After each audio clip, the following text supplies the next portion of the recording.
বাপ মা এমন সম্পদ, যখন জীবিত থাকে মানুষ বুঝে না। যেদিন বাপ মা মারা যায় পকেট ভরা টাকা আসে, কিন্তু বাপ মা কার পায় না। আজকে মা মোরগ খাইতে পছন্দ করে, মা হাঁস খাইতে পছন্দ করে, কিনে দেওয়ার মতো অনেক যুবকের সামর্থ্য নাই। কালকে পকেট ভরা টাকা আসবে যে প্রতিদিন মাকে একটা হাঁস খাওয়াইতে পারবো, সেদিন বাপ মার থাকবে না ভাই।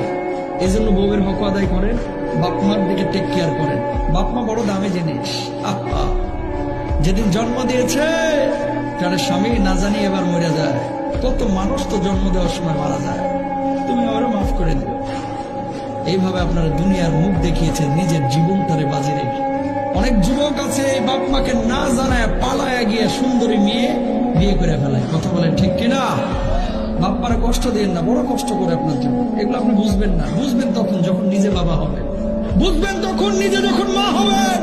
তখন বুঝে আর কোনো লাভ হবে না, ততদিনে মা কবরে চলে গেছে।